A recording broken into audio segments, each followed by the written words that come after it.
I would like to officially kick off the workshop. With that, it's my pleasure to introduce TAFISA Secretary General, Mr. Jean-François Laurent, who will give a few words of welcome on behalf of the TAFISA Board of Directors. Jean-François, over to you. Thank you very much, Denise, and good day to everyone. I would like to welcome all of you on behalf of the TAFISA Board of Directors. Today is our first Mission 2030 workshop of the year on the theme Innovation in and through Sport for All, Perspectives and Opportunities.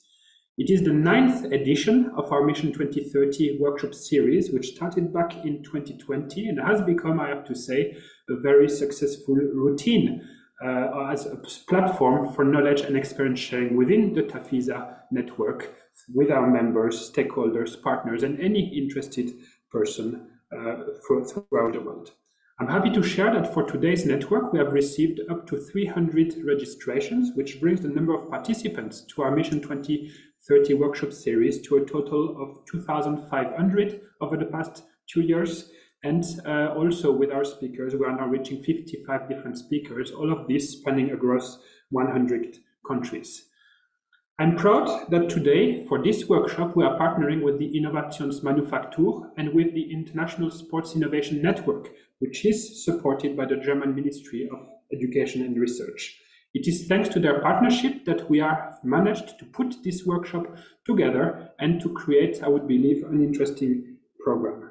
Because the theme which we are discussing today is very topical. It is a theme which we need to tackle in our everyday life at TAFISA in the world if we want to make the world more active.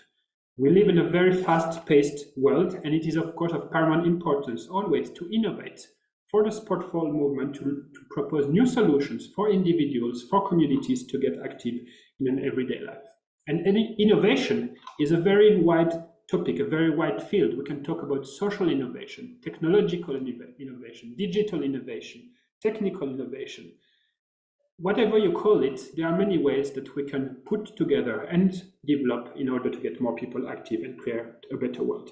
To represent this diversity within innovation, I'm happy that today we have a very qualified panel of speakers which will represent those various facets of innovation and will share with you their views as well as good practices in the field. I would like to thank already all of you for your participation, and I very much look forward to listening to what you have to say. Before I finish, I would also like to announce that this workshop is a very special one because we will launch at the end an innovation hub, the JOMP hub, for Joy of Movement Pioneers. It will be introduced by our friend and the leader, the chairman of the Innovationsmanufaktur, Mr. Fozzy, Moritz, and I very much look forward to continuing the collaboration with them, but also with all of you, because this will be an open up to anybody who likes to join in the coming years, and where we hope to mobilize innovation for sport for physical activity. Thanks to all participants, thanks to all of you. I look forward to today's discussions, and I will pass over to you, Denise. Thank you very much, Jean-François, for these nice words of welcome. I would now like to pass the floor to Ms. Fiona Chambers from the Global Design Challenge. Fiona Catherine will start the conference with presenting an impulse on innovation in and through sport for all for a key driver for change. Catherine, over to you. Good morning, everybody. It's such a pleasure to be here and to be part of this wonderful workshop. I particularly would like to thank TAFISA for this invitation. So what I'm going to talk to you about today is the power of innovation as a key driver for change in sport. And I'm going to use the Global Design Challenge for Sport and Physical Activity as an impact case study. And for those of you who haven't heard of the Global Design Challenge, it's a unique global innovation competition for sport and physical activity. It started very weirdly on the back of an envelope in my kitchen on the 27th of April in 2020 during the pandemic. And it's really hard to believe that we're in our 4th year and we enjoy UNESCO patronage, which has been really wonderful. I would also like to take the chance at this point to thank TAFISA for supporting us all the way through, literally from the moment that I had this idea on the back of an envelope. So I'm now just going to go through the presentation. The Global Design Challenge sits at the sweet spot of all the areas of expertise that I work in. So I work in 3 different bubbles: sport pedagogy, education, and the area of innovation. And I'm going to walk you through the story of the Global Design Challenge now. I thought it was interesting that Jean-François talked about the different types of innovation. So I thought it might be helpful for us to begin there and to maybe perhaps just visit what we mean by social innovation and social entrepreneurship, the differences between the two, and why we believe that Global Design Challenge is actually a social innovation. And then I'm going to finish the presentation with asking you to be involved, basically. So essentially, if we look at the difference between social innovation and social entrepreneurship, the first thing is that social innovation is basically about meeting a social need, fundamentally. Social entrepreneurship is basically creating social value as opposed to personal or shareholder wealth. Social entrepreneurship uses a double bottom line. And what I mean by that is it's motivated to basically perform not only financially, but socially. But when we look at social innovation, it uses a triple bottom line. So it adds in there into that particular mix, not just the social value creation, but also social impact, sustainability, which is a key word for us, and also profitability. I think it's interesting to note that often you have social entrepreneurs nested within a social innovation system, such as the Global Design Challenge. And that what's really interesting for us as those who are involved in developing and pushing the Global Design Challenge is that social innovations are dependent on collective learning between a range of actors that transcend sectoral boundaries. And what's really magical about a social innovation is that it gives rise to new combinations of capabilities which result in that social innovation. So what I'm going to do now is I'm going to walk through the Global Design Challenge using the 5 key elements that are basically part of a social innovation. So we're going to talk about the social need that must be addressed, the innovative element, what new approach did we use within the Global Design Challenge, what service, we didn't produce a product, we have a service that we've created, how did we improve the given situation, and then finally a comment on the development of new relationships and collaborations as we went through. So I'm going to work through each one of these 5 with all of you now and talk about Global Design Challenge. So the first thing to say is we have to, as if I'm going to say that a Global Design Challenge is a social innovation, it has to have addressed a social need, but for me also a societal need. And as you're aware, everybody's aware, we're living in a collision of pandemics and they're all called out. If you look at the United Nations Sustainable Development Goals, we have 17 super wicked problems. And that term was Mertens who came up with that term for super wicked problems that are facing the world. And as a backdrop to that, specifically, we've been living with the pandemic, the COVID-19 pandemic, as a backdrop to all of that. It provides this really strange moment in time for me, because I'm an optimist, you probably gathered from the way I'm talking to you. It's a chance to reboot, and it's almost like a renaissance moment for the world. So for Global Design Challenge, what we decided to do was to zoom in on physical activity and the fact that we were sedentary and we were basically, the world is physically inactive at the moment with COVID as a backdrop, which is causing more difficulties around it. And we said, this is a chance for us to actually reboot our sector, to start to reimagine it. And Bertello and colleagues in 2021 said, it was really, really interesting how COVID-19 posed challenges for the billions of people across the world, the 8 billion people who live on our planet, but that the solutions that were needed were collective and collaborative efforts from society, as well as a variety of actors from around the globe. So we said, okay, Bertello, we're going to do this. And Global Design Challenge really hitched onto this societal need that was there. What was really interesting is, I suppose, the nature of what we were trying to do in reimagining sport and physical activity, because it's so complex. So if you look at this continuum of design challenges, it's not as simple as, okay, I need to bake a cake or do a particular recipe. It's highly complex and mercurial and wicked and messy and interconnected and systemic. So therefore, what we were trying to do was really difficult and as we would say, super wicked, using Merton's term. So we feel as Global Design Challenge, yes, definitely, we were trying to tackle a societal challenge or a societal need. The second thing that has to be in place for social innovation is that it has to have some sort of an innovative element, like a new approach to how we're tackling things. And if you know me and you know the work that I do, and hopefully you have come across it, Global Design Challenge decided to grab hold of design thinking because we firmly believe that design thinking is a superpower. It's a way in which a mindset and a process and a use of space that helps us to tackle very tricky problems. And essentially it uses empathic powers as humans to try and understand each other and figure out what's going on. The Global Design Challenge not only used this to design Global Design Challenge itself, which sounds strange, but also we invited the teams who are part of this big competition every year to actually use design thinking to come up with solutions. So it's a paradigm, it's not a process. It uses its mechanisms to actually tackle wicked problems using educated guesses, which are fundamentally underpinned by data, and is always situating whatever that's being addressed within the context of those people we're trying to serve. The other thing I would flag with you at this point is design thinking is only one part of the innovation journey, which all of you will know on the call. So it's addressing the desirability piece. And then after that, we move to feasibility and viability as we move through. So we used a different approach, therefore we are a social innovation. We created a service, not a product, but a service.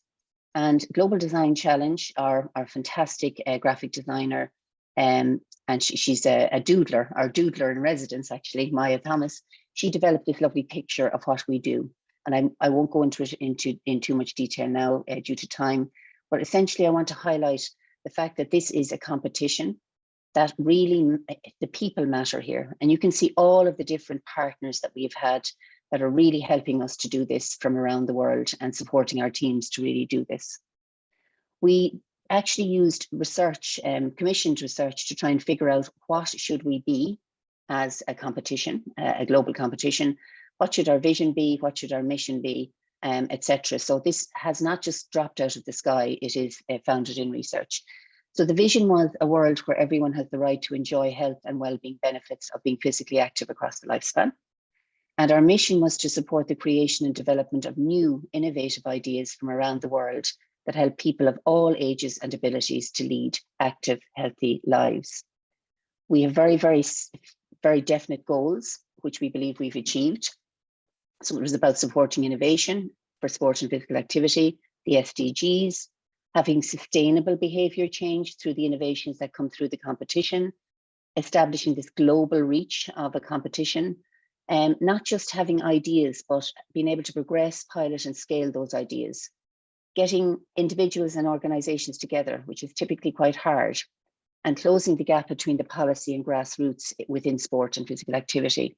And for me as an educator, I really wanted design thinking to be on the table, to let people into the secret that is design thinking. Every single year, we have the same challenge, right? It's broad enough for people to grapple with and play with. And the challenge basically is to design innovative ways of increasing participation in sport and physical activity in an inclusive, sustainable and fun way. What we ask teams to do is to go a wee bit further in terms of what they're asked to do in terms of solving the big challenge. And that big challenge basically, we want them to address some, one or all of the Kazan Action Plan SDGs. Okay, so this is really, really important to us. So any team that signs up for the competition, they sign up on a platform called DevPost, who have been really wonderful supporters of what we do. And it's about building the team, a diverse team, to hack the challenge, choosing one of our 8 sub-challenges, registering for the competition, learning about how to do design thinking, what are the SDGs, how to pitch an idea. And that's all on our platform, that education suite. Competing in the competition, which typically happens in October of each year, and then submitting the idea. So the next piece, and we're nearly there, is the fourth element of social innovation. So for us to call Global Design Challenge a social innovation, it has to have improved something. So it has to have done something and made the world a bit better, as it were. So effectively what happens once the ideas and the teams have actually submitted their ideas, a very, very esteemed adjudication panel are called together, and one of them is on our call here today. I know Gaetan Garcia is here, and he's been there literally, I think, since May 2020 helping us. So essentially, the winners are supported by our UCC, our University College Cork incubator, on either a full-time 9-month program or in a bespoke mentoring program. So what we tend to do is we match the needs of the actual winners to basically what's going to progress them, what's going to help them to pilot it and to actually scale their idea and to turn it into something that's viable. So we have a number of different, I suppose, projects that have come through that are currently within the incubator. We have Athlete Hub, which is basically about to go into the Indianapolis Accelerator program. We also have the inclusion program that is mixed ability sport. We have our winner from this year, which is called Travel Hands, and that's effectively for visually impaired people. And it's like an Uber for those. Now you'll have to read more about it, but it's very exciting. And again, it's in the inclusion space. And then we also have incubation going on within the organizations that support us. So we have Anton Kliszewski, and he is basically involved with UNESCO in developing Project Pressful.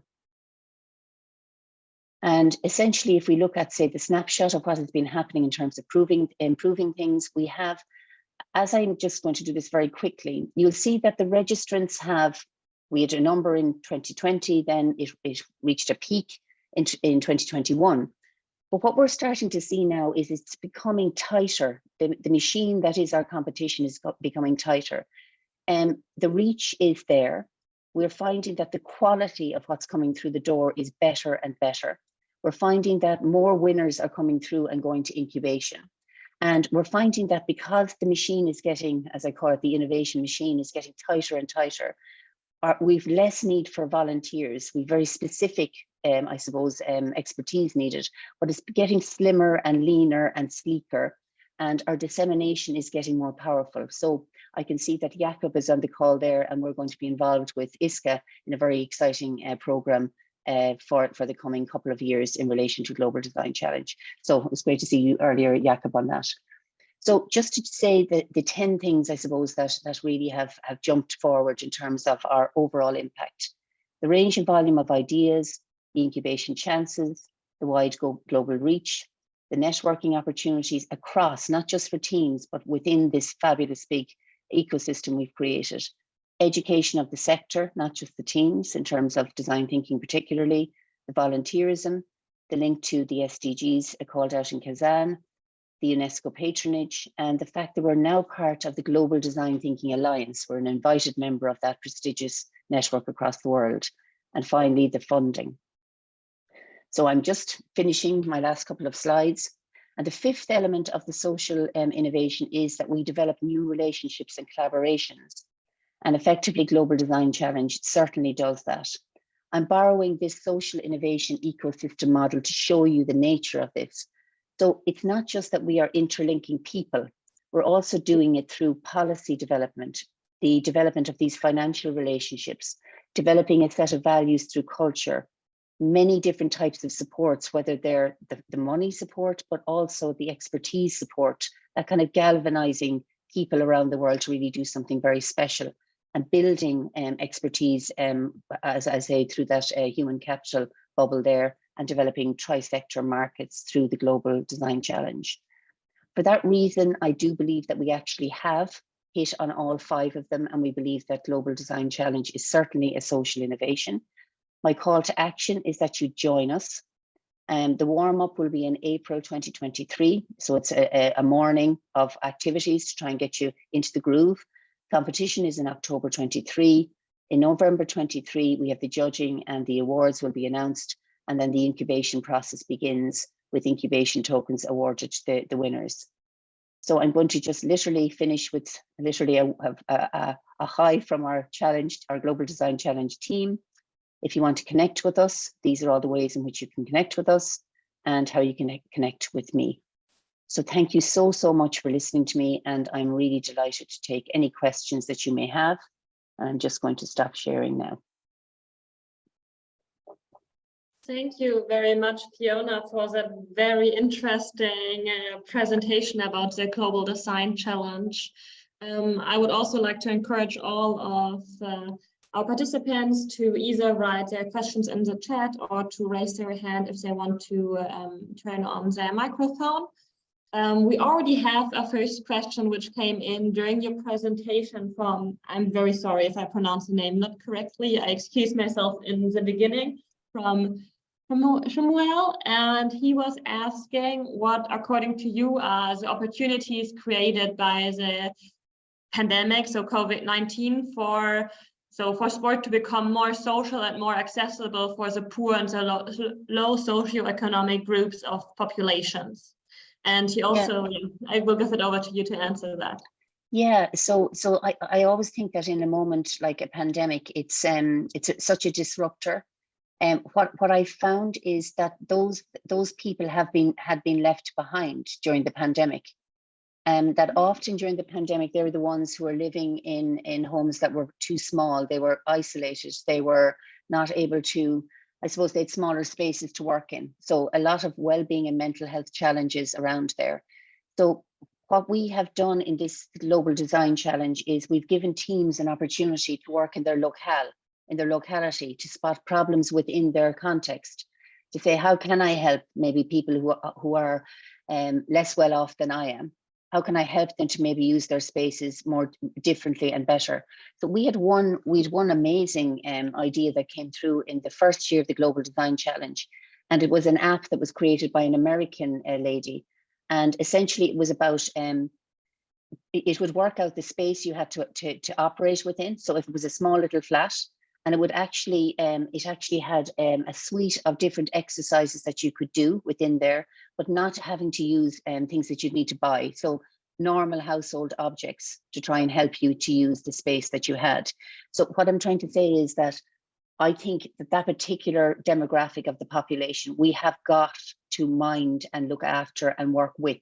I don't like the word empower, because it means that I have all the power and they have no power. It's a co-design effort where they identify this is the issue for us, and then we help them. We help them, and we help them eyeball to eyeball. It's not us up here and them down there. It's actually working closely with them. I've also found conduits like existing structures like schools and other spaces and places that can really help that. So it's really about not giving the power, but enabling those who are in that situation to work with us to create situations and innovations that will actually help them in their context. That's what design thinking does. It's not about dropping things in and hoping they work.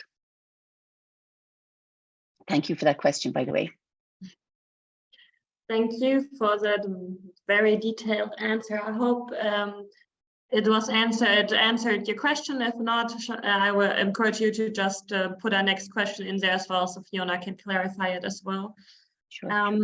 We do have another question from Yogesh Chander, the Associate Professor of BPS Women University India. And the question is to know a little bit more about the process of the Global Design Challenge, like how to connect with different people in different countries. So maybe you can just tell us a little bit more about that, Fiona. Yeah, so what we tend to do with our warm-up day, so we have this warm-up day that happens in April, and that's a chance for everybody to come in. It's free. Everybody comes in, we give you a taster of the types of things you might need to know and be able to do. And typically on that call, some people will have no team. They just want to come on and they want to find people to work with. So we have a moment where we have opportunities during the call for people to connect there. The second place in which people can actually connect is through DevPost, so that platform that we use. So when you register on DevPost, it shows you who else is on the platform, and you might say, okay, in my team, I have somebody who has expertise in physical activity, but I need somebody who's an app developer. So you can actually find the expertise on DevPost to link in with them.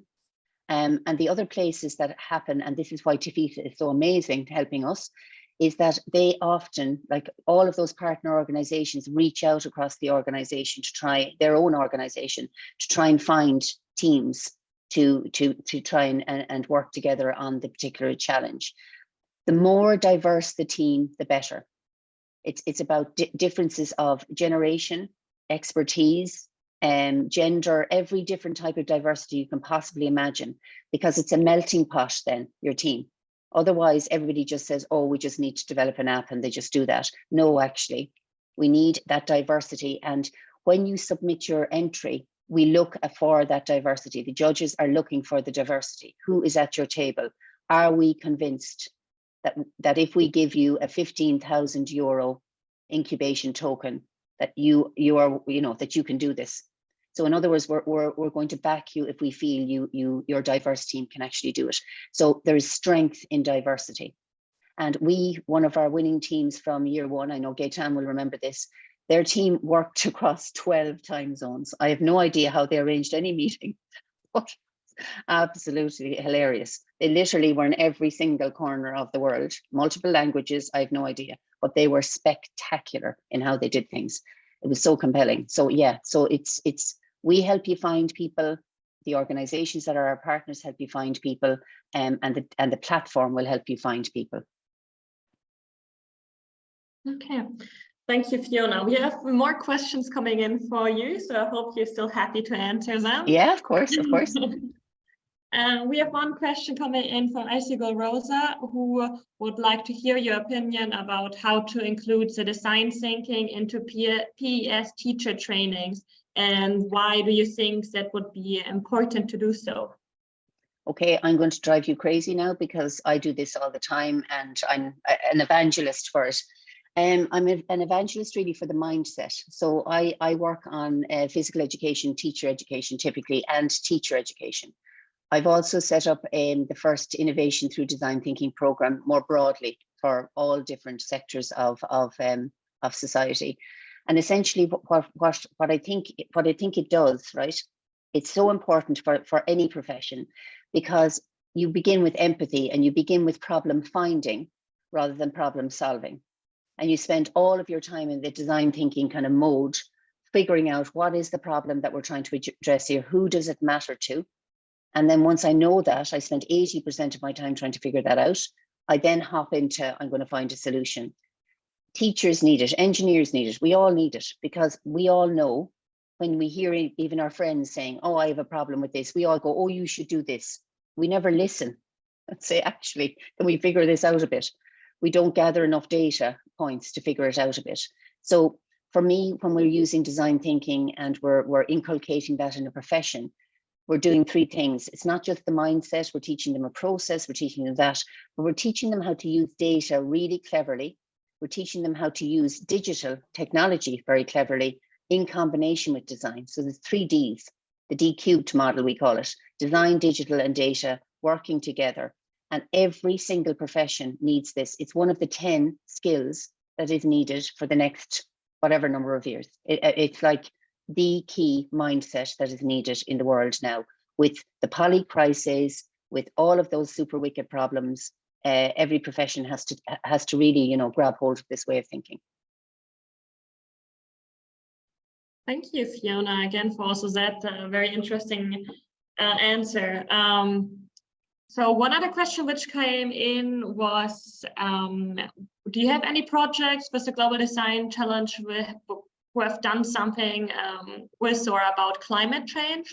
Or if you can share in general, like any inspiring project which have come through the Global Design Challenge in the last years. See, when you look at the climate change issues, because that's highly complex, so you can go in at any angle. So, I mean, a climate change project could be just more sustainable transport, or, all of these things. So I could safely say, actually, if we were to drill into any of our projects, we could say there's an element in there. The project I want to highlight, though, is the winning project for this year, because it literally made me very humble watching this project. So it's called Travel Hands, and it's for visually impaired people. And many of our colleagues may work with visually impaired people, or they may have somebody in their family who has this condition, and they understand and empathize with how difficult it is to navigate the world around them. So this particular innovation is about trying to support VIPs, they call them, to basically live their lives. Whether it's they want to go to a museum, whether it's they want to take part in a physical activity in another location, they want to go for a walk, they want to do their groceries, whatever it's going to be. So it encourages their physical activity and their movement. But how it does it is through an app whereby, and this is entirely police vetted and everything else, but volunteers will sign up to be the person who's going to support them, and the VIPs sign up, and they're matched. So I'm a visually impaired person, and I say, I really want to go to visit Hyde Park in London, and I'd love to go for a walk there on Saturday. I go into my app, I say, I want to go here. I tell them where I am. The person will come to me. They will bring me on the tube. They will walk with me. They'll chat to me. They're lovely people.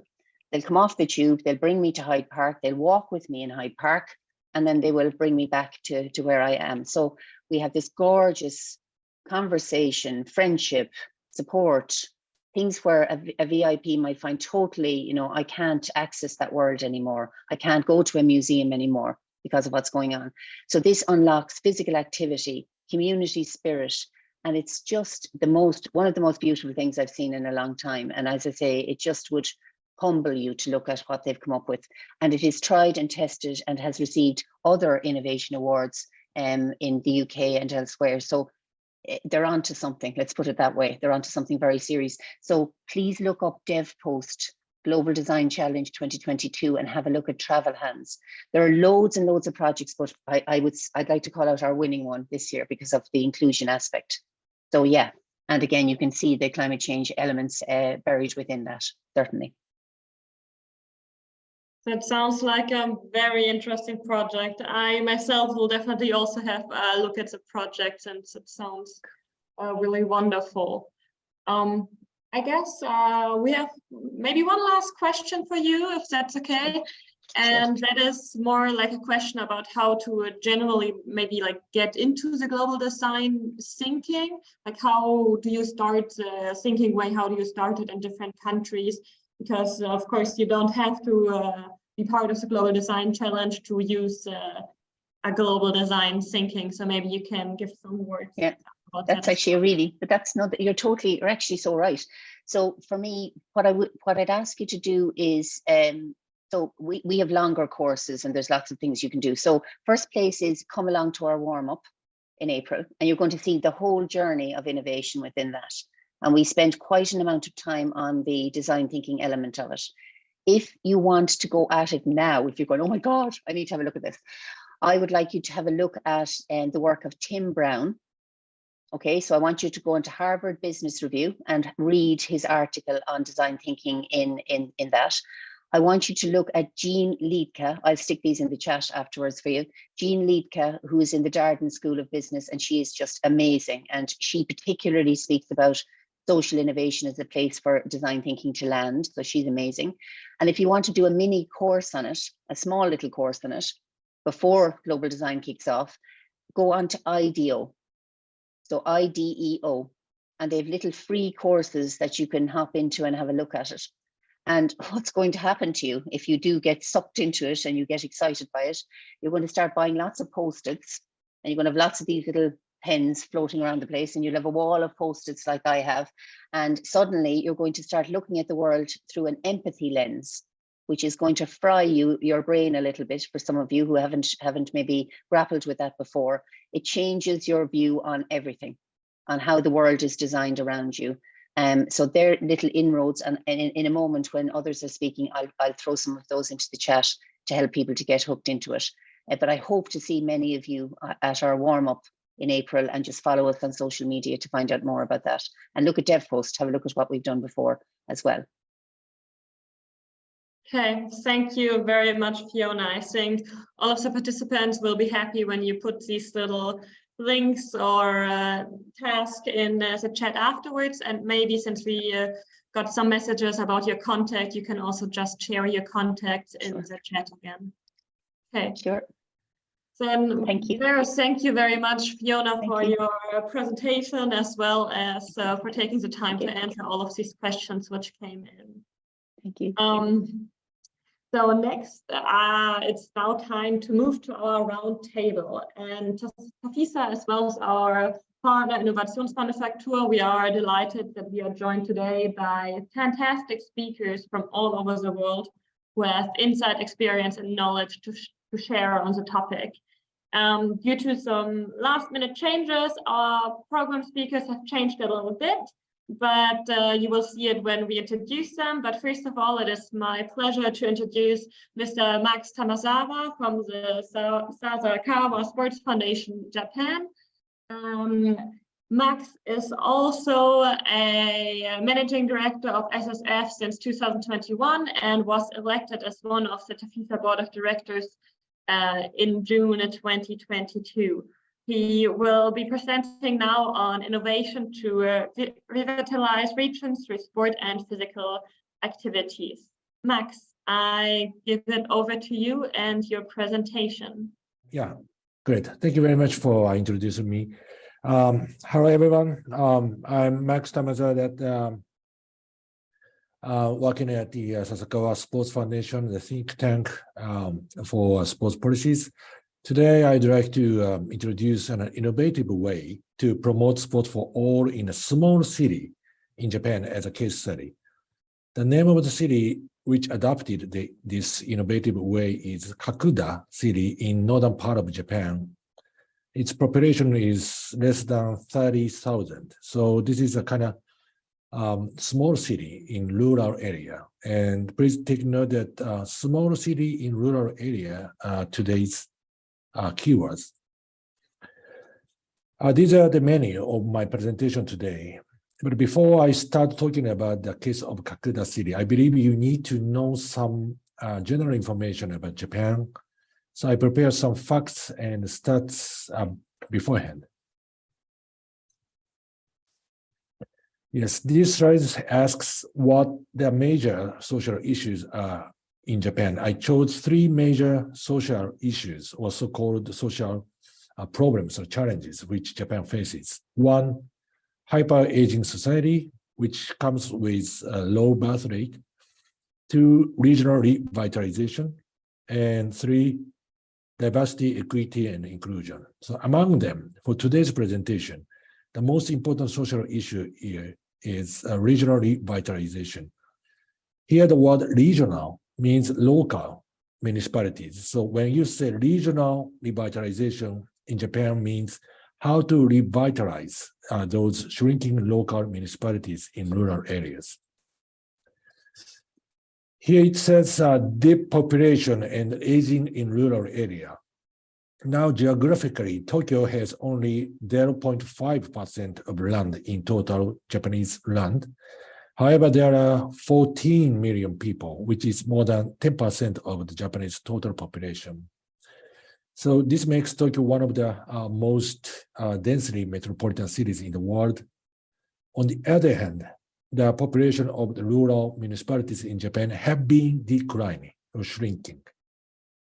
So centralization of greater Tokyo area and the population of the rural areas are simultaneously ongoing in Japan. Here, this slide introduces the current situation in the field of sport promotion by municipalities. The main player of regional sports promotion should be the local government. However, due to a lack of human and financial resources, a lot of municipalities could not push forward those initiatives in full power. This fact is widely known and clearly stated in the 3rd National Sport Basic Plan by Japan Sports Agency, which is the governing body of the sports policies of the national government. So under these circumstances, the revitalization of municipalities, regional revitalization in other way, are very important social issue in Japan. Another problem for local municipalities is so-called SILO, SILO program, SILO, cyclic vertical vertical building for agricultural products, or vertical sectionalism or barrier between public and private sectors. There are more than 1,700 municipalities in 47 prefectures, like states in Japan. And some of them, like Osaka or Yokohama or Nagoya, are big and rich enough. But almost all other rural municipalities are lacking either financial or human resources or social infrastructures. For sports promotion in local municipalities also faces the lack of financial and human resources. Despite the resource to drive local sports promotion is very limited. There are too many stakeholders. Like you can see on this slide, like local sports association, community sports leaders, prefectures, municipalities, junior sports clubs, etc. So the biggest problem is those different stakeholders are not likely cooperating. They are reluctant to work together, or they are reluctant to share their resources. So each of them wants to keep its own budget and human resources for themselves. So we call this problem the vertical sectionalism problem, or simply silo problem. So establishing the effective management and operation system for local sports promotion is being needed. So what do we do? What does the Sasakawa Sports Foundation do? Our organization, Sasakawa Sports Foundation, is a private and non-governmental foundation located in Tokyo. We are working as a think tank, which does many research activities in the field of sports policies. Our mission is to achieve sports for everyone's society. So through providing sports policy proposals to the national and local governments, we try to achieve this mission. One of the unique characteristics is that we clearly state implementation and collaboration with others are as important as research and survey activities. So as do tank, so we call ourselves think tank at the same time do tank. We love implementing and collaborating with others like municipalities. So as a do tank, we've been promoting the World Challenge Day by TAFISA in Japan as a coordinator for like more than 30 years. And as you know, World Challenge Day is a friendly competition program in sports for all, where communities from around the world compete, motivate to as many people as possible to be physically active. So before pandemic, more than 3 million people in Japan participated in this Challenge Day. We have, so in a way, we have contributed the sports for all promotion in rural municipalities as a do tank. So these are the pictures from the Challenge Day in Japan. Now, the think tank, on the other hand, we propose national and local government sports policy proposals, as I said, based on our research activities. One of the recent sports policy proposals is RSMO, stands for Regional Sport Management Organization. I hope you remember that I explained the one of the major challenges Japan faces is revitalization of rural municipalities. And I explained that one of the reasons why the local municipalities are losing their power is a vertical divided administration problem, or just simply silo problem. And this silo problem happens not only between divisions within the local government, but between local government and private sector, such as private companies, sport organizations, or any other private entities. Each stakeholder tries to manage its project based on its limited budget and human resources, and they always complain that they have no budget or limited budget or no human resources to promote sports for program. So our solution here is this RSMO, or you can call sport platform in municipalities, that is originally based on the idea of TAFISA's active city. With this solution, we thought we can break through this silo problem. And this idea would be the most innovative way for Japanese local municipalities. We advocate the formation of RSMO in order to unite those different stakeholders in one unit and let them work towards the same purpose and the same goal. Through doing that, they can combine their financial and human resources to solve the highest priority issue that the municipality should tackle on. Through doing that, they can combine their financial and human resources to solve the highest priority issue. So we proposed this idea to Kakuda City in 2016, and some administrative leaders of the city showed their interest to adopt this idea. So they started to establish their RSMO following these 4 steps. Step 1, share the purpose. They held workshops and many discussions to share the issues and the purpose with all stakeholders involved in the promotion of sport in this city. And second step, step 2, through those workshops, they developed their vision. They asked themselves what kind of a vision they need to achieve in order to promote sports for their citizens, make them happy through sports activities.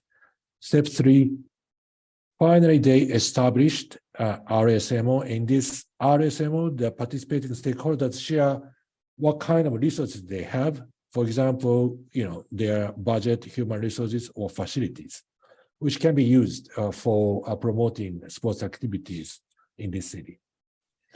And the 4th step is very important.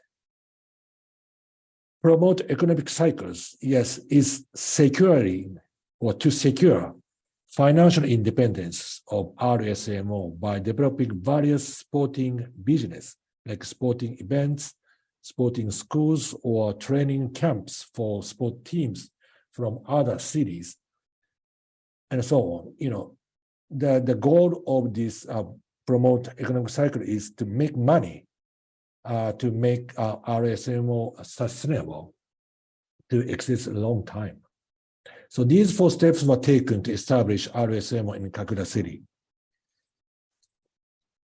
This slide shows how we figured out the city's problem and how we promoted the RSMO, and I'll just skip it. Kakuda City named their RSMO as SportNet Kakuda, combined the terms of sport and network, SportNet. In the SportNet Kakuda, the stakeholders are local government officials, local sports associations, community leaders, facility managers, local sports clubs, schools, or university, or local sports federations. After many workshops and discussions, they decided to prioritize 2 themes for their season. First one is to promote sport for children. And the second one is to reform the system of after-school clubs owned by schools. And today, I pick up the issue of promotion of sport for children. SportNet Kakuda established a Sport for Children team within the RSMO.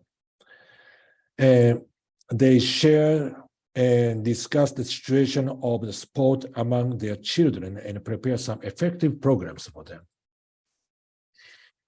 They decided to adopt one program called the Active Child Program, which is an exercise program developed by Japan Sports Association, JSPO, a member organization of TAFISA Japan. SportNet Kakuda collaborated with all kindergartens and nursery schools in the city for providing this Active Child Program at their facilities. They sent a group of instructors to those kindergartens and nursery schools to teach the children how to move their bodies, with teaching their parents also how they play with the children enjoyably. The instructors teach not only children and parents, but also child care workers of those kindergartens and nursery schools, so that child care workers learn how to move their bodies with kids for fun. The instructors teach parents some tips how they can play with their children at home too.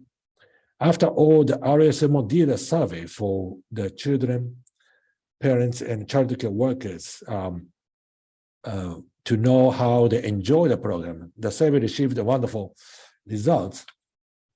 for example, yeah, you can see this chart as like almost like 95% of preschool children answered that they loved the exercise and play after participating in the workshop, or like almost like 97% of parents said that they got inspired and motivated toward letting their kids exercise, or 100% of childcare workers answered that they would like to continue the program, and etc.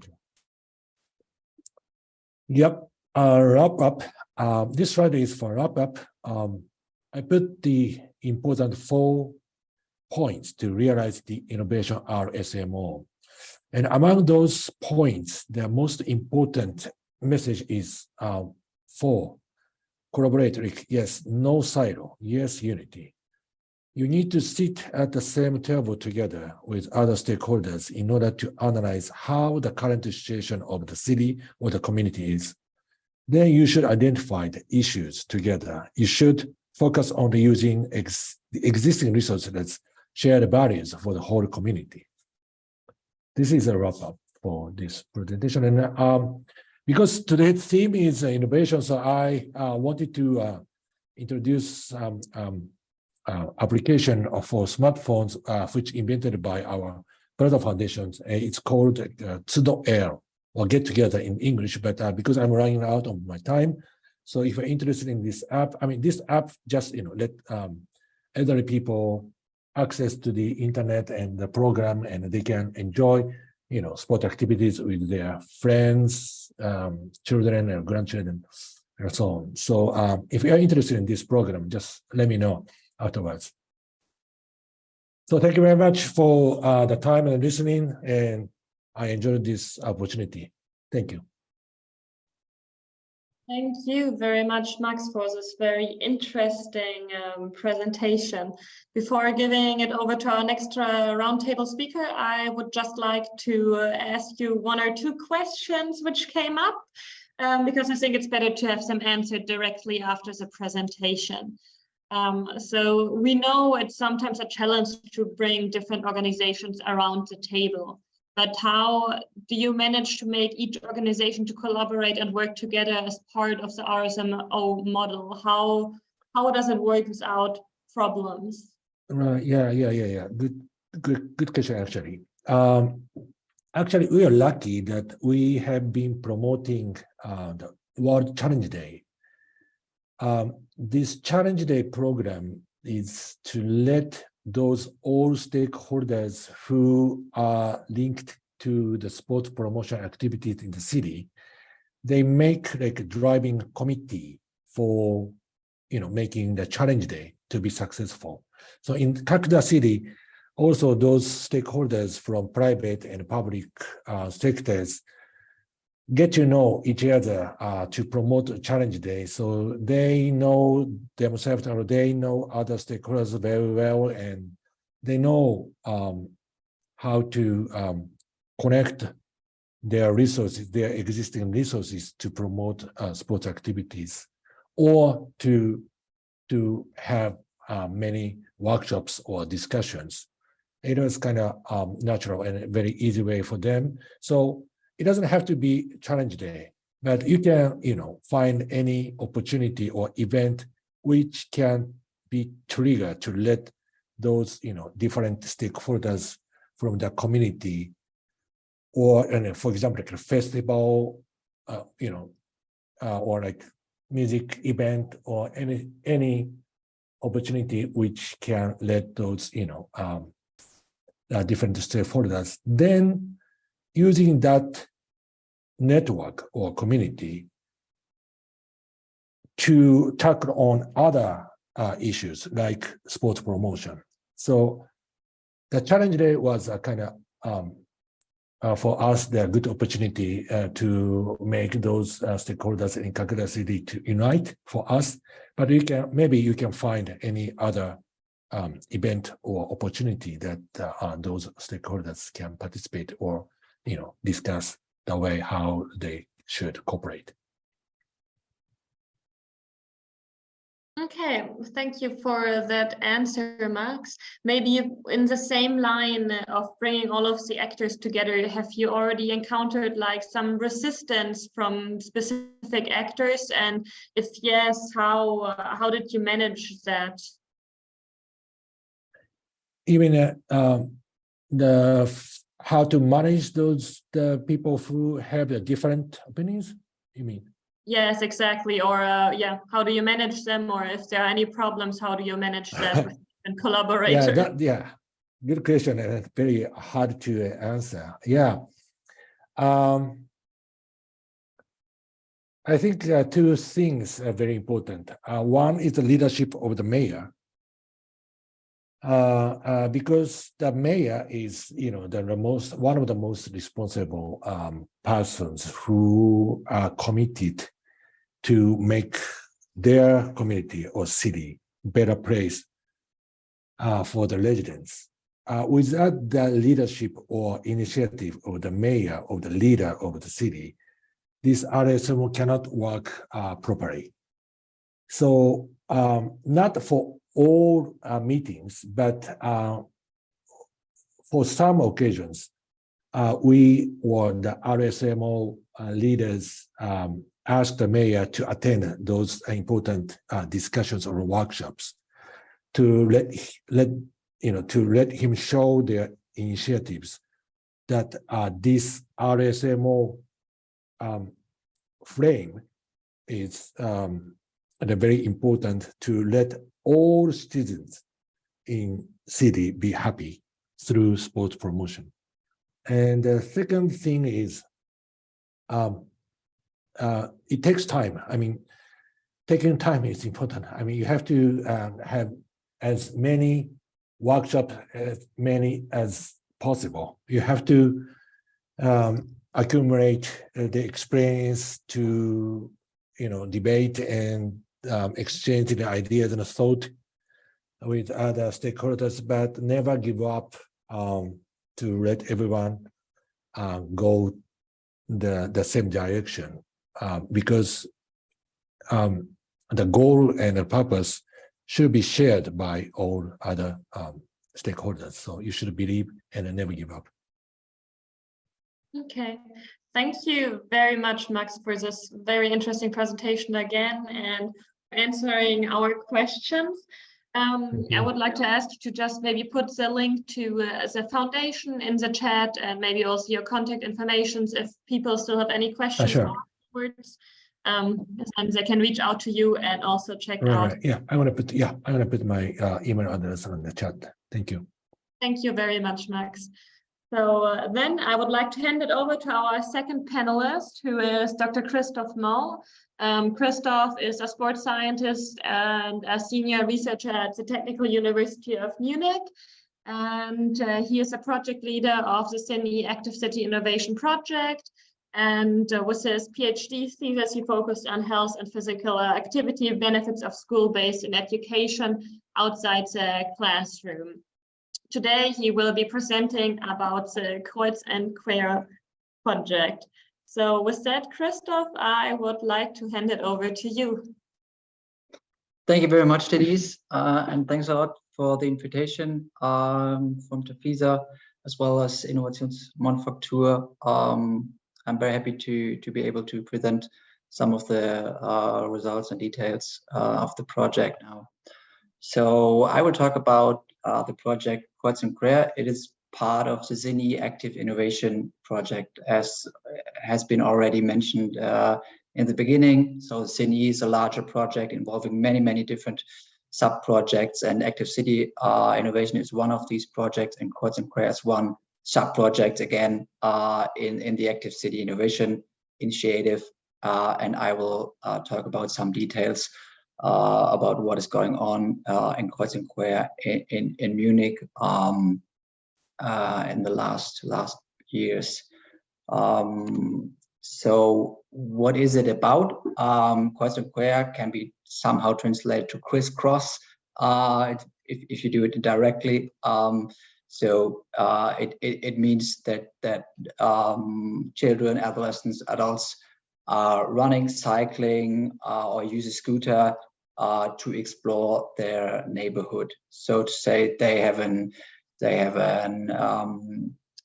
gamified design behind the project. So they have cards provided from the city of Munich. They have distributed a lot of digital boxes, so to say. So these boxes are implemented on different locations in a city district. So to give an example, there's a city district, and you will find 40 boxes. And these kids, adolescents and adults, they have a digital card, and they run through the neighborhood before school, after school, together with classmates, with the students they want to play with the teachers, with the grandparents, etc. And they try to collect points as well as kilometers. And how is it like calculated? So there's a digital back end where all these activities are tracked. So if you have a digital card and you put it to a box, you have all the GPX files. And so there's a process behind for the digital platform where every participant can see how many points I get when running from one box to another one, and how many kilometers they have reached. So they get a feedback on the digital platform. Okay, I collected, let's say 100 points. I collected 10 kilometers in a week. And then they see, okay, where I am in the ranking against classmates, against other classes, and they compete against each other. So what happened in these games? So it started in 19 in Munich.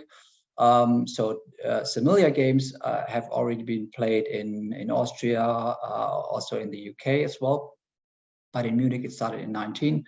And up to now, we had 5 rounds in different city districts. And one round is about from 4 to 6 weeks. So after that, the whole program moves to another city district, and the boxes will be implemented somewhere else in Munich. So what happened in these rounds? We had participants from 700 to more than 2,000 people playing in this game per round. So all these kids with their parents, etc., and teachers, they have been on the street, running, cycling, and trying to get as many kilometers and points to be some kind of a winner in the game. But it was, of course, the idea was that they explore their neighborhood, that they better know what is going on in the local environment, because from the knowledge we, as well as the city of Munich, had in mind, especially the kids, they don't know their local environment anymore. They don't use local parks anymore. They get there by bus. They get there by car to school. They have no idea what opportunities are around school, are around their neighborhood, where are playgrounds, where are public spaces, where we can spend an active free time. So the idea is that they, by, so to say, an external reward, they are somehow dragged to really explore the neighborhood and get an idea what can be done in free time, as well as before school, after school, as an active travel opportunity. So from these numbers, we can say it was a success in these last years, with many participants, and really a lot of kilometers collected on an active way, by foot, bicycle, or scooter. And we try to get an idea why these children are doing it, because from a scientific perspective, we know that different motivational regulations or motivational styles can have a different impact on long-term physical activity. So we asked these students some questions about their motivation, why they participated in Kreuz and Quer. And to give you a little bit background, what does it mean, motivational regulation?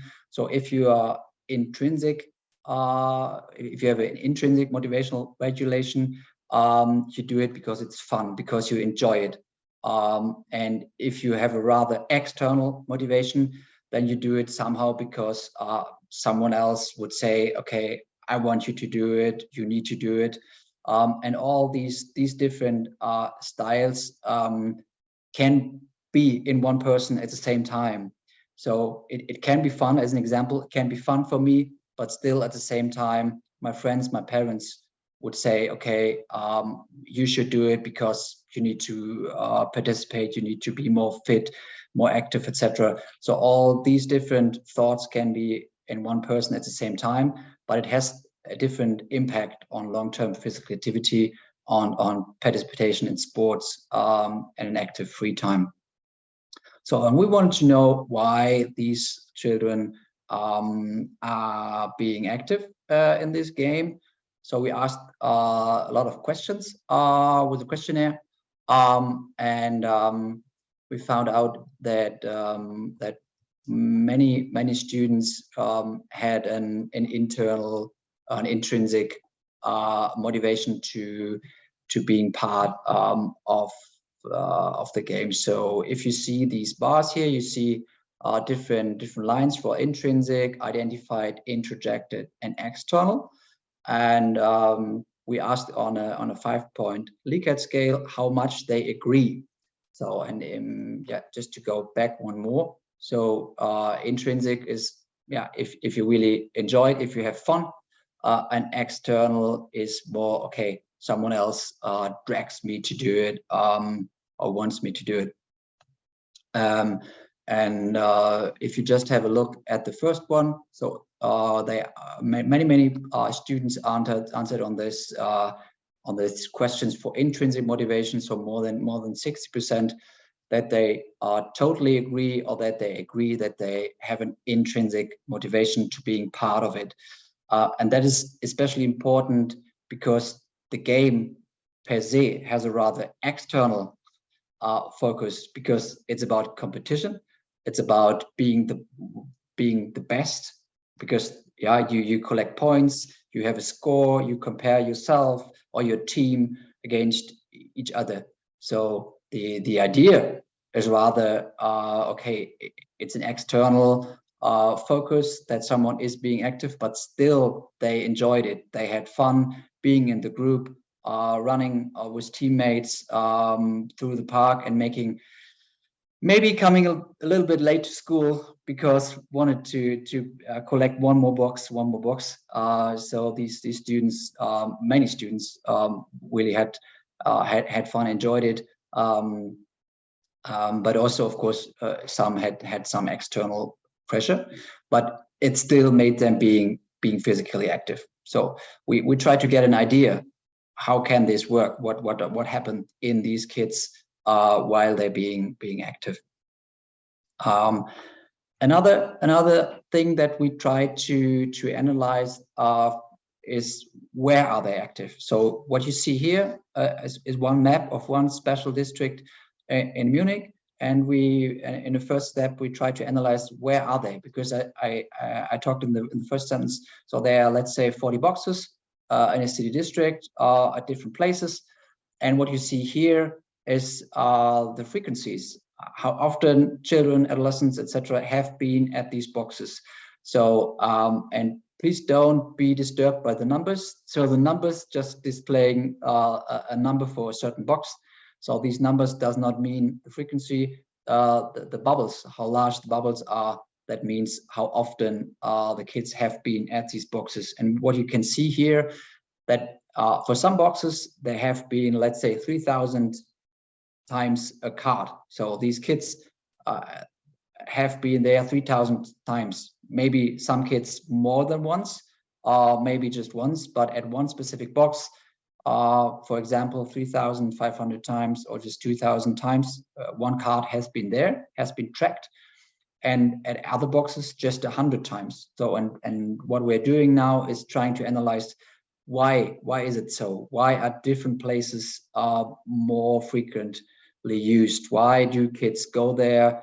Is it because of the surroundings? Is it because of green places? Is it because of a special living environment? Is it because of playgrounds near to these places? And we want to get an idea about city development, what needs to be in the city infrastructure that still keeps children being there in the public places. So these are first steps to get an idea of what needs to be changed, that children are active in public spaces and use these places for physical activity and sports. So some questions that still needs to be answered. So what are mechanisms, conditions, or factors that make this game successful, maybe more successful than other interventions? Because a lot of interventions are out there to bringing more people to physical activity in open spaces, also in not organized ways.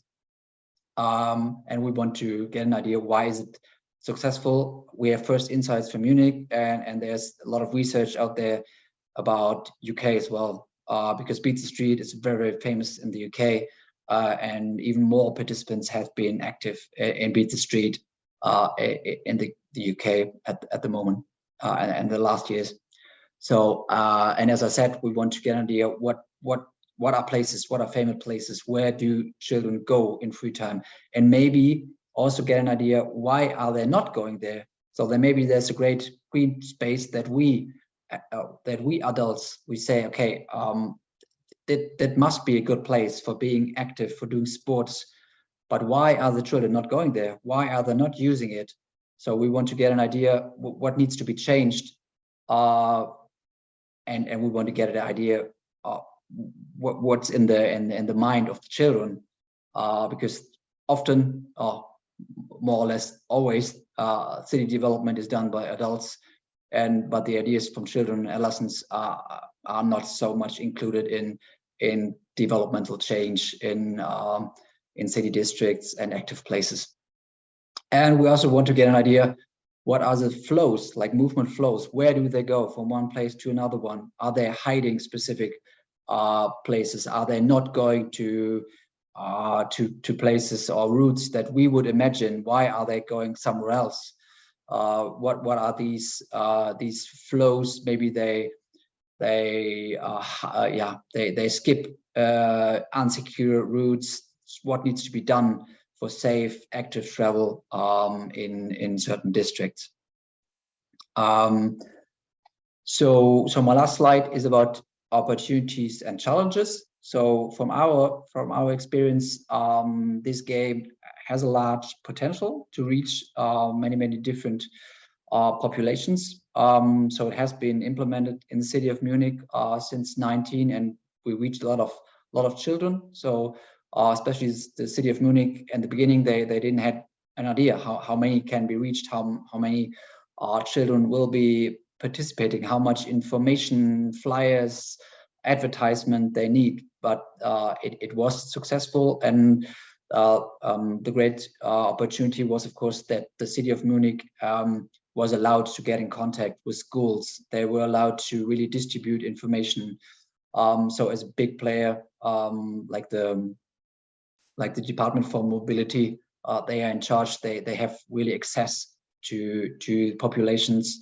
And that's very important. We as a university, we couldn't do it, but as a bigger player, city of Munich, they had the power to do it. But maybe this is also connected to what Max said. You need to involve many stakeholders if you want to, if you really want to reach populations that are rather inactive, and if you want to make a change on the street in open spaces. And another opportunity or great success was, of course, that it was not constructed. So these children have been out there in their natural living environment.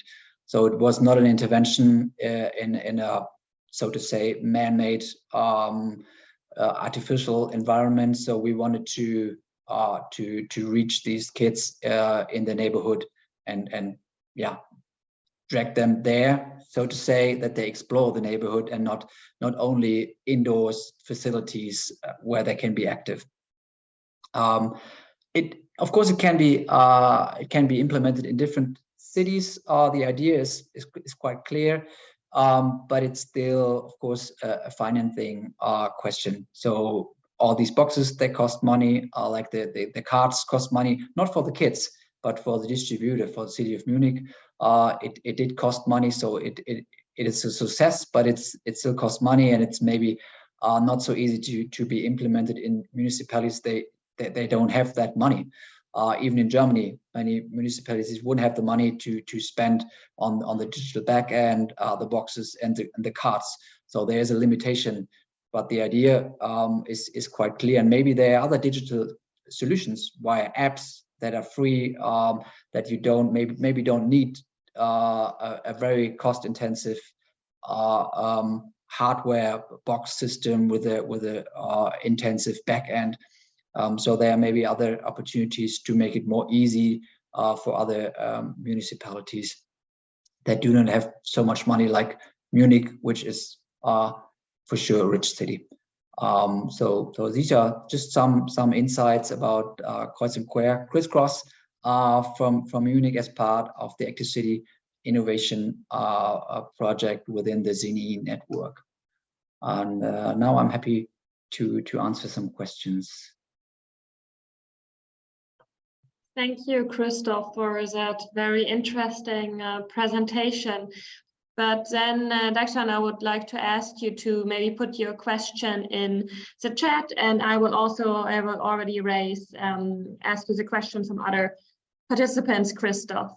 So the first question which we have for you is, how do you think that the idea of active cities can support and improve social and mental well-being and resilience in different groups of populations? Well, for sure, like the idea of this project, to go back to Kreuz and Quer, was that these rounds of Kreuz and Quer have been implemented in districts with rather low socioeconomic status, and like the organizing colleagues try to reach especially these children that maybe needs it the most because of their family background, because of their access to or not able to get access to sports clubs, etc. So we work together with youth clubs, etc., to get the idea out there. Okay, there's a game, you can participate, you can join with classmates to being active.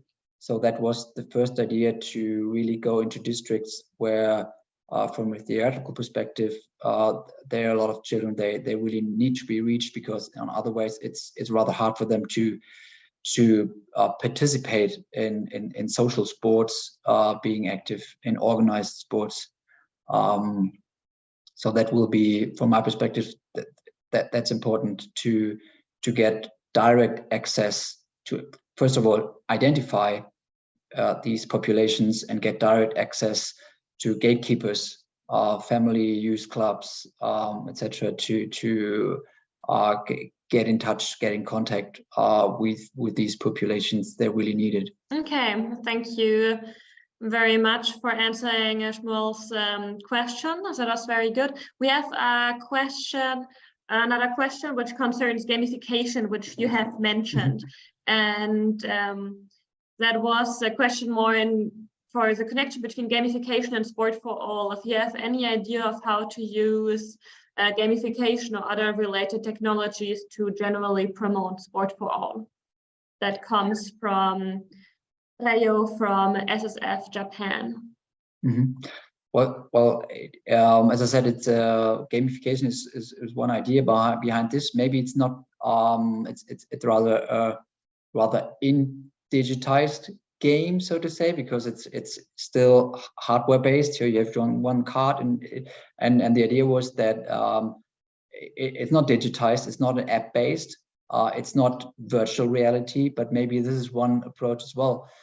If it comes to gamification, that you have more game designs, digital designs in these approaches that would motivate the participants to take part and being there for a long time.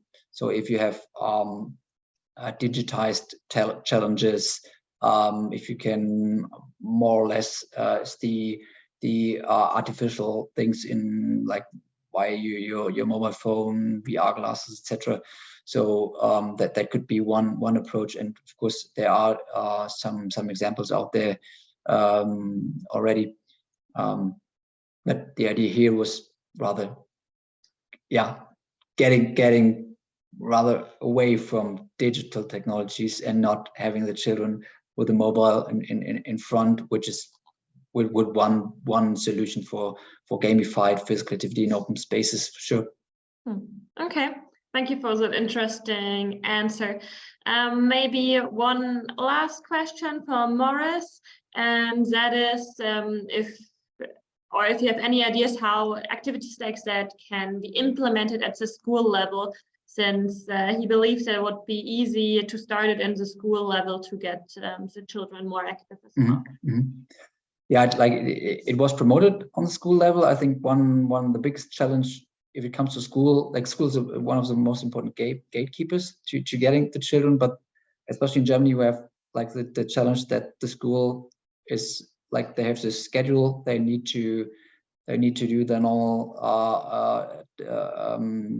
spend the time in the subject, etc., and they have not enough time for being out of school, being physically active, just in these, let's say, 2 PE lessons.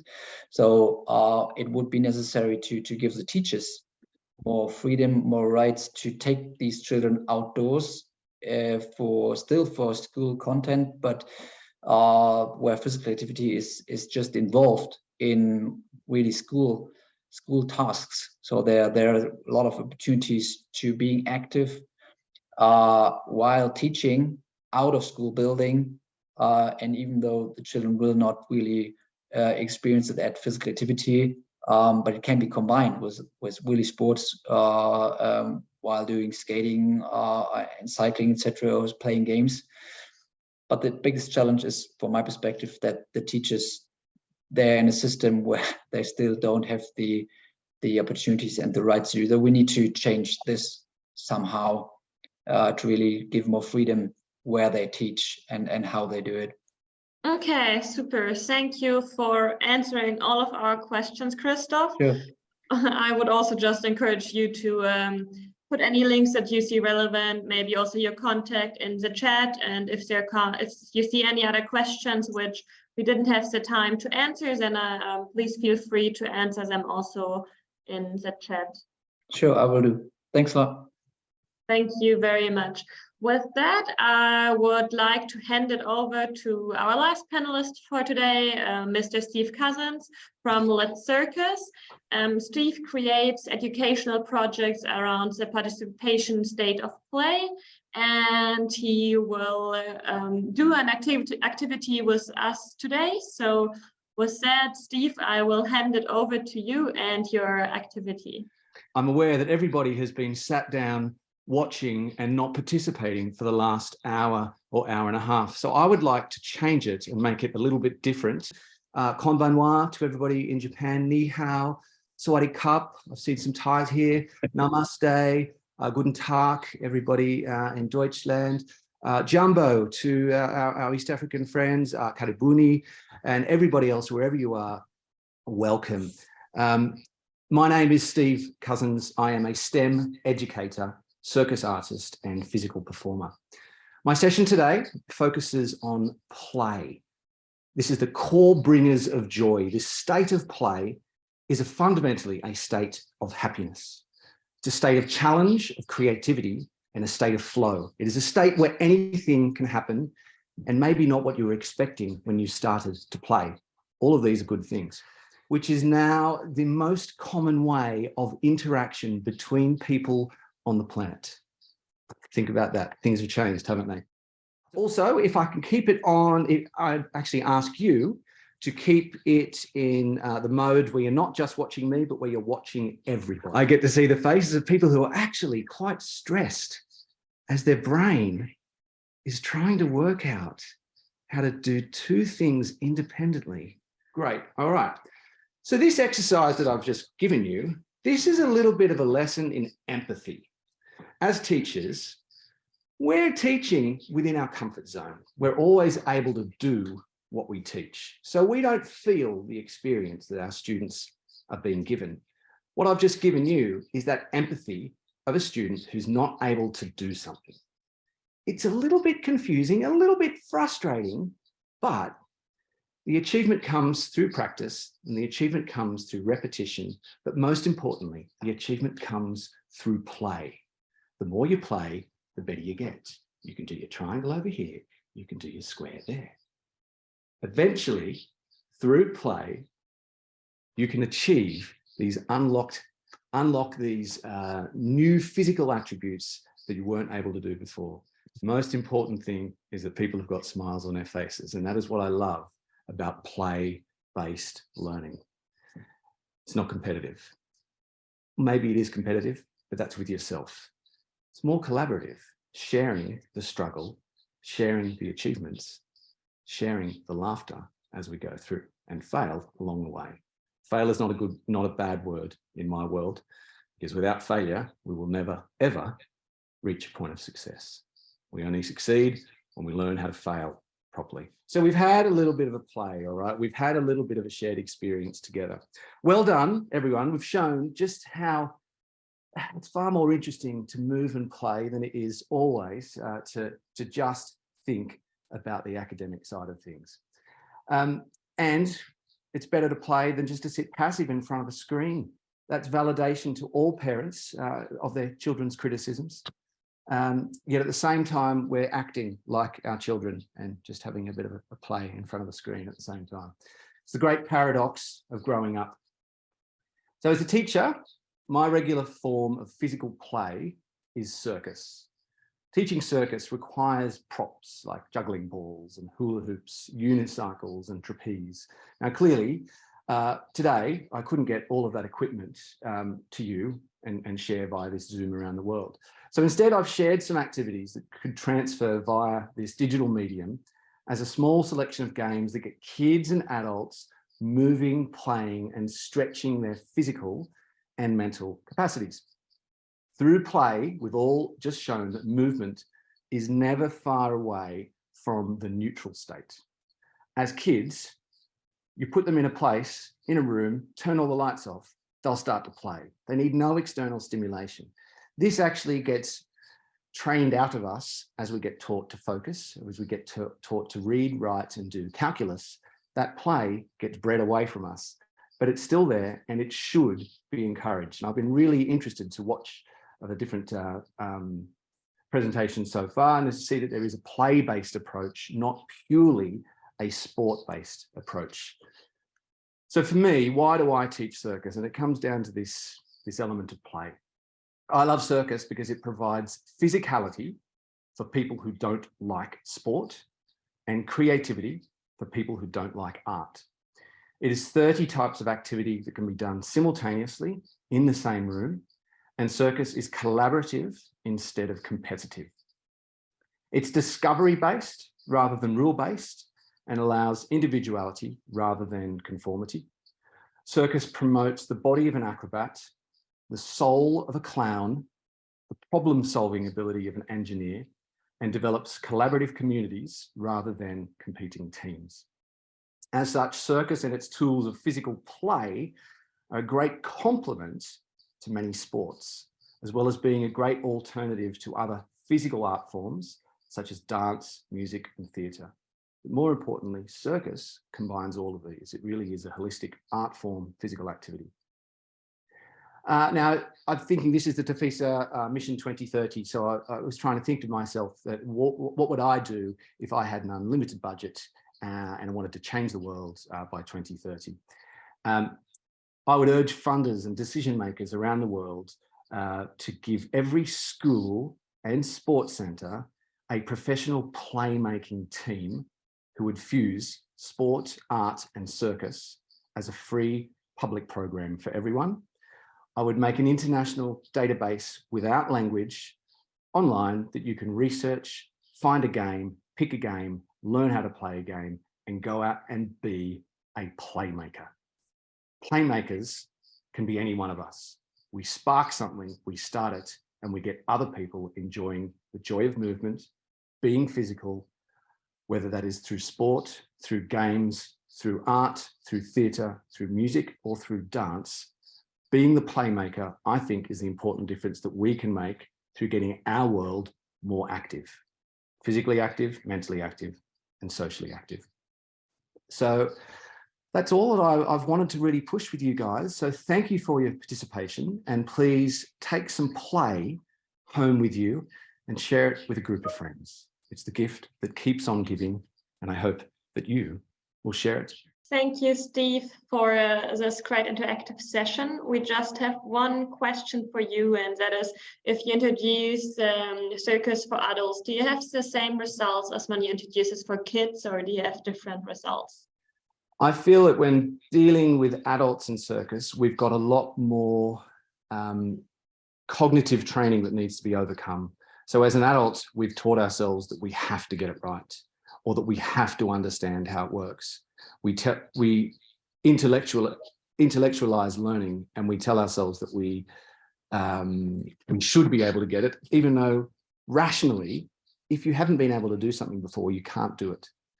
Kids will naturally go more towards play, and whereas adults will go more towards frustration.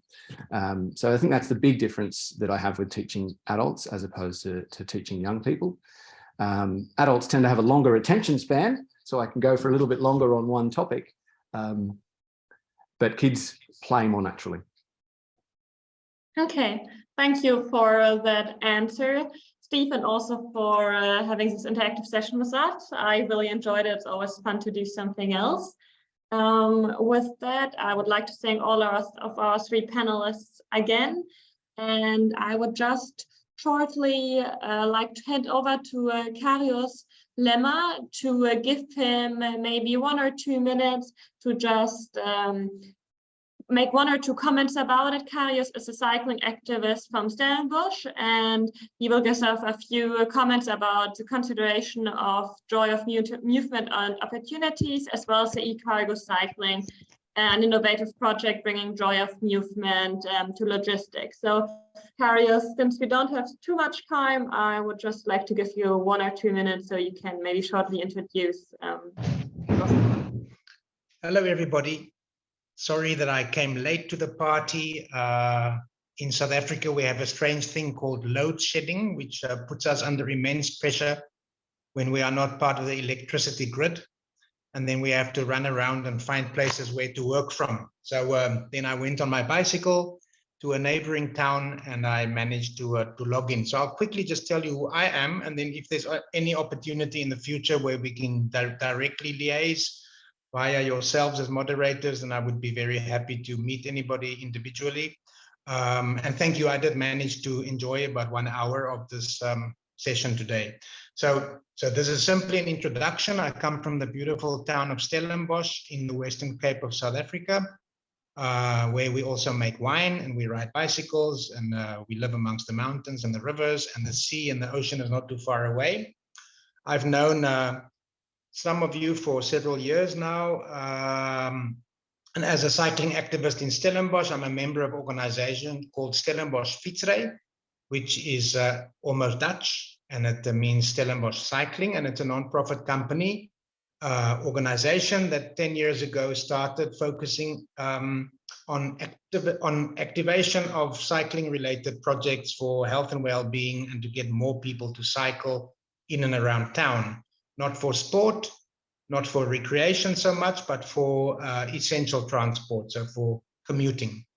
Over the years, this is our focus has changed positively as more and more people did indeed start cycling. And we have some lovely evidence to share one day with you how that has changed.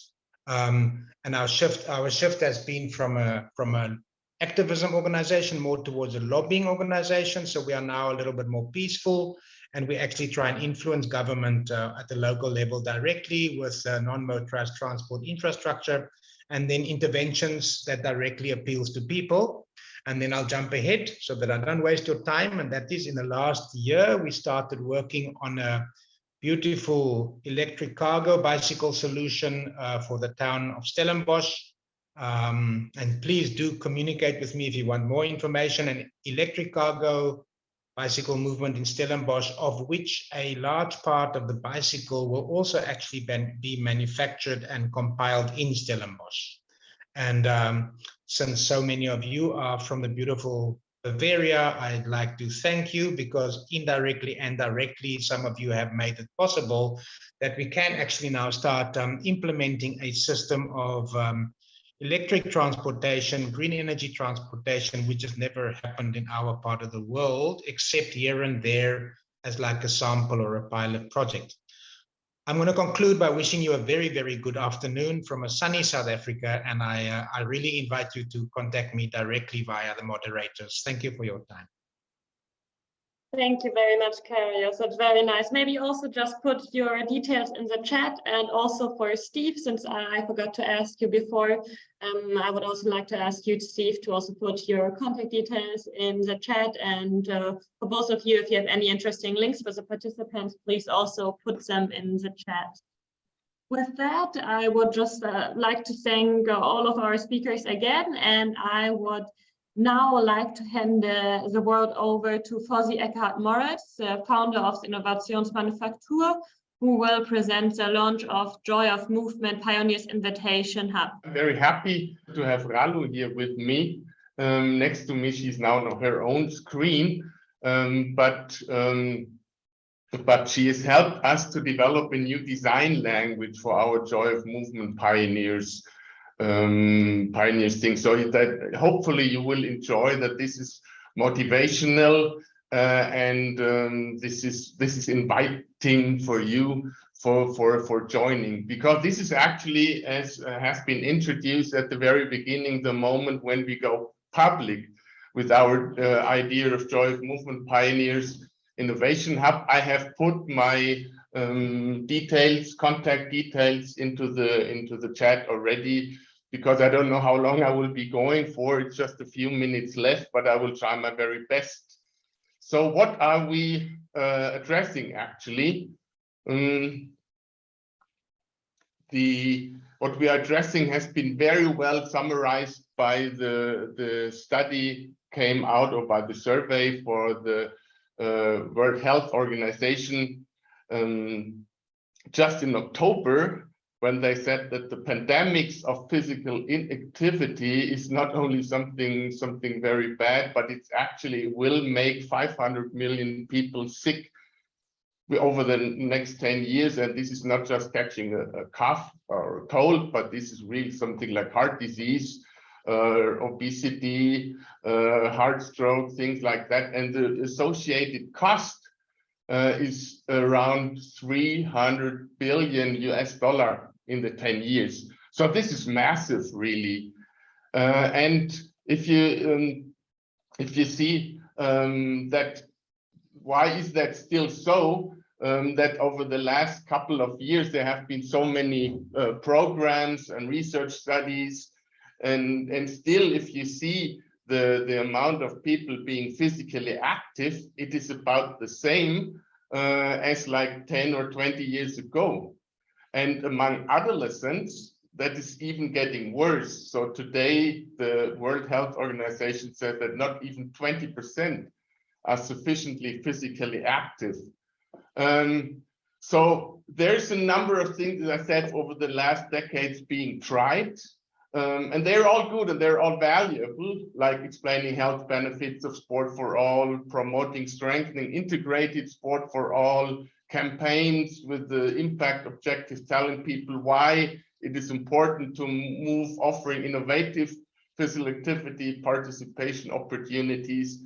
So there's things being done, but still it seems so that we are at the stable state. So we are not much improving anymore. So the question now is, what will make a difference? How can that still be changed? How can we get more people to move, and people who do move more? So the common driver that we identified in this, we had this psychological immersion with the immersion, and the most immersive thing that Steve showed us so well is joy, the common driver. So joy resulting into joy of movement.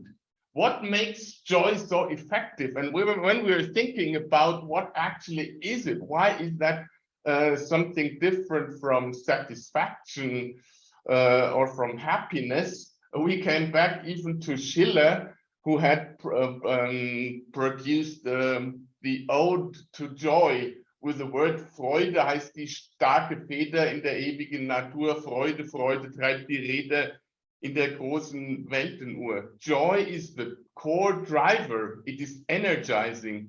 So it gives you power to do something, and it is not like in the satisfaction, I'm here and I'm sitting, it's all good. It's not the drive, and we want and we need the drive. We need it for getting people to move, but we also need it to organize our lives. It's something most positive. So we were so happy to say, okay, if we want people to move more, then we think that joy of movement should be the starting point of designs and innovations to increase physical activity. Understanding what the joy of movement, especially of those people who yet do not move at all or do not move enough, what would make their joy of movement, and how can we design solutions that actually exactly achieve that brings joy of movement, affords joy of movement to their worlds. How that could look like, we just have a few examples. I'm also happy to, as I said, to have Ralu with here, who's also joy experimentation. We have seen examples in Great Britain with the color run.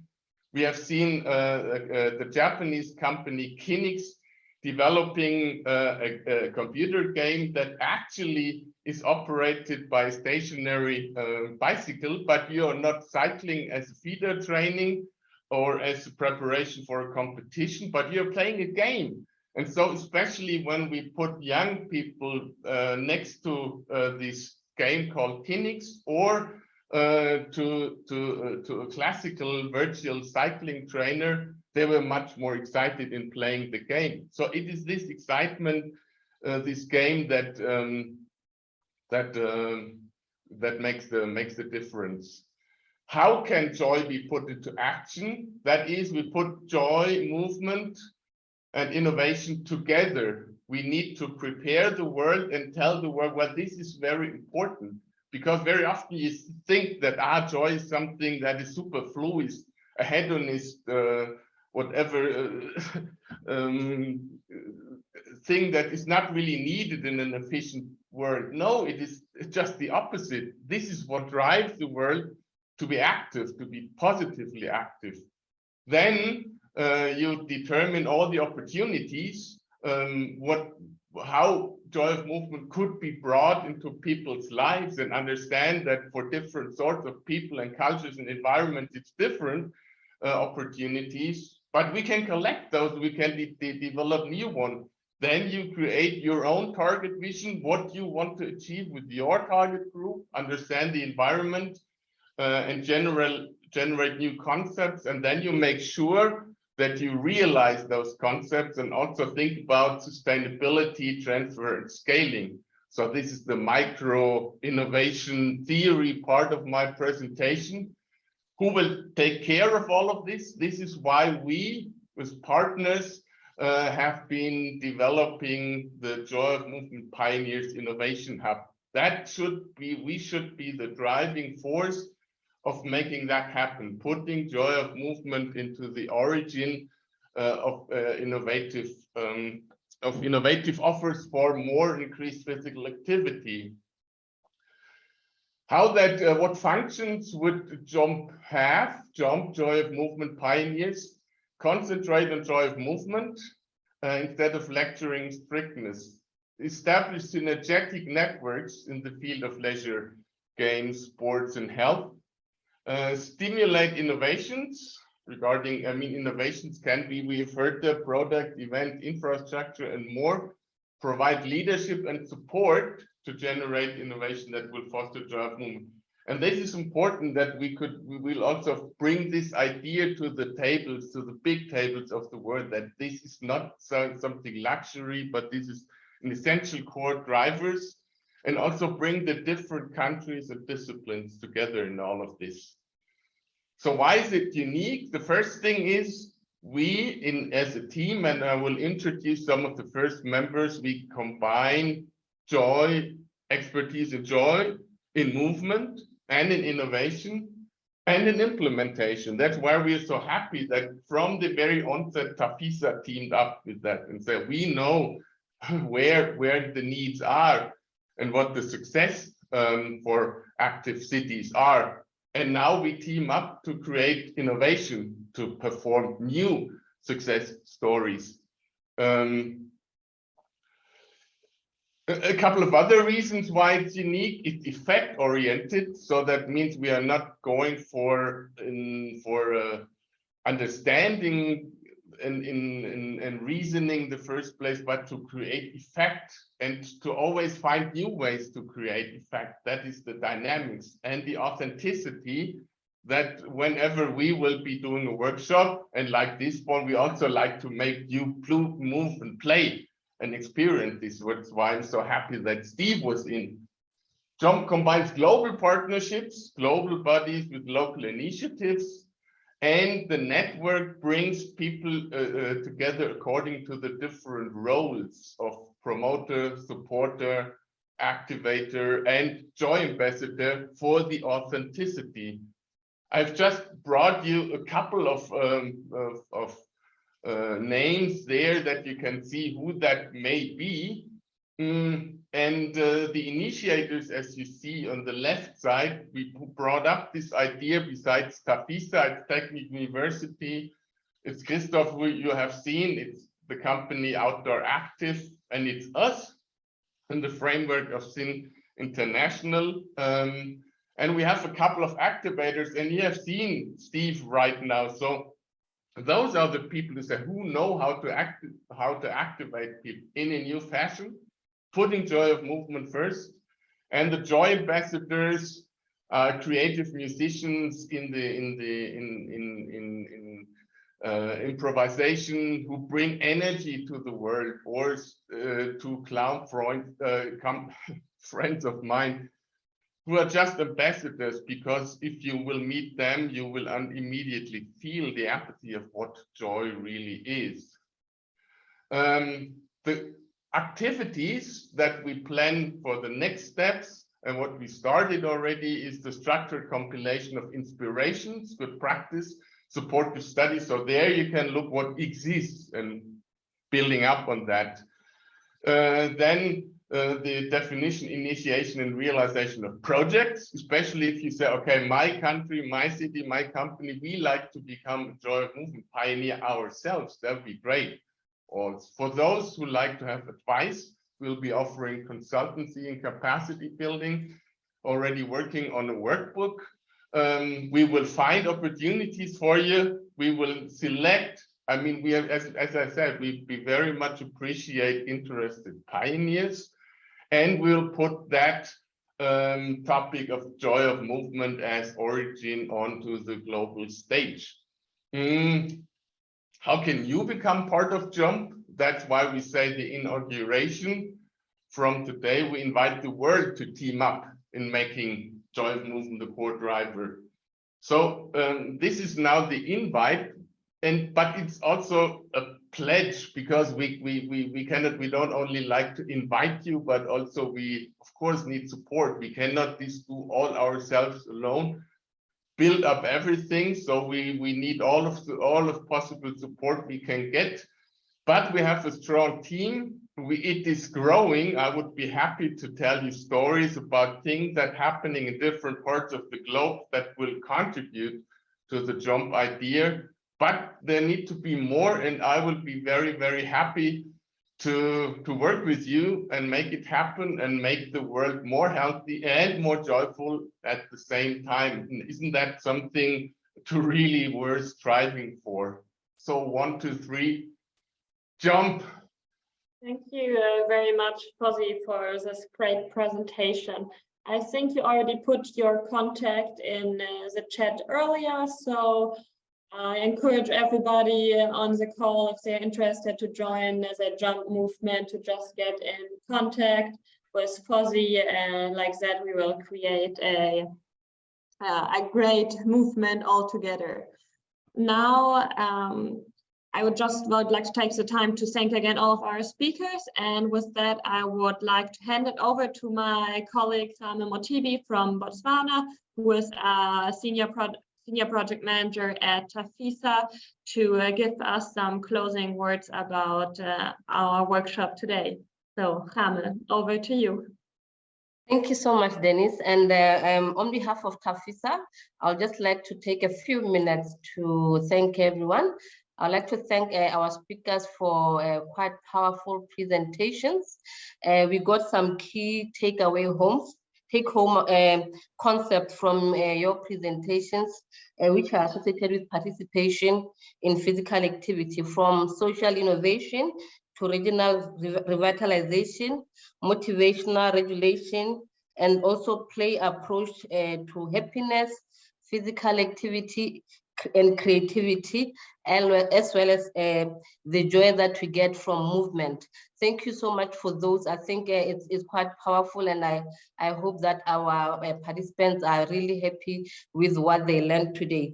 Thank you to Denise, our moderator, for a very good work, job done here. She was Sarah. Thank you so much. I know we are a few minutes after time, but she really tried her best because this was very much interactive and everyone wanted to speak. It was quite a very good session we had today. And thank you to participants for joining us, and those who stayed until now. We are very thankful, and we hope that we delivered. We'd like to invite you to look out for more workshops, more webinars from TAFISA, and become part of this big family. Thank you to our well-wishers who are not here, who had hoped to be here. We continue to deliver on making the world a better place for everyone. Thank you so much. Enjoy the rest of your day, enjoy your evening, and enjoy the rest of your life. Thank you.